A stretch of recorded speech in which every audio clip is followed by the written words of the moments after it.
सप्ताह में 7 दिन होते हैं, तो संडे के बाद मंडे, मंडे के बाद ट्यूसडे, ट्यूसडे के बाद वेडनेसडे, वेडनेसडे के बाद थर्सडे क्यों आता है भाई? और ये तो पूरी दुनिया मानती है ना। अब आप बताइए, अगर कोई लॉजिक इस बात का हो, संडे पहले आना समझ में आता है, सबसे प्रमुख ग्रह।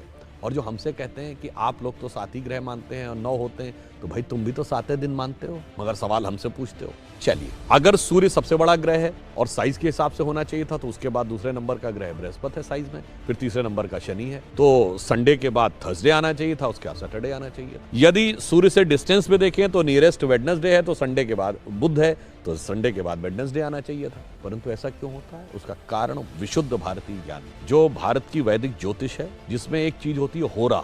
जिन्होंने थोड़ी बहुत एस्ट्रोलॉजी पता होगी उन्हें पता होगा, होरा शब्द जो है इसी से ही ग्रीक में हॉरोस्कोप शब्द जो अंग्रेजी में आया है वो होरा से ही आया है। अब होरा ये होती है कि यदि सूर्य की पहली होरा है तो 24 घंटे के बाद जब 25वां घंटा लगेगा, यानी नेक्स्ट ये जो फर्स्ट होरा होगी वो होगी चंद्रमा की। फिर चंद्रमा के बाद जो नेक्स्ट 25वें घंटे में पहली होरा आएगी वो आएगी मंगल की, मंगल के बाद बुध की। एग्जैक्टली जो वैदिक एस्ट्रोलॉजी के होरा के कैलकुलेशन का जो सीक्वेंस है कि सूर्य, चंद्र, मंगल, बुध, बृहस्पति, शुक्र और शनि, उसी सीक्वेंस में ये हफ्ते के 7 दिन हैं। और ये हम सब ने सुना भी है, ध्यान किसी ने नहीं दिया जब हम पूजा करते हैं अपने घर में। और तो वो नवग्रह शांति का मंत्र सब लोग सुने जरूर होंगे पंडित जी के मुंह से, ध्यान नहीं दिया होगा। उसमें क्या है? ब्रह्मा मुरारी त्रिपुरांतकारी, भानु शशि भूमि सुतो बुधश्च, गुरुश्च शुक्र शनि राहु केतु, सर्वे ग्रहा शांति करो भवन। सबसे पहले क्या है? भानु यानी सूर्य, शशि यानी चंद्रमा, तो मंडे के बाद, संडे के बाद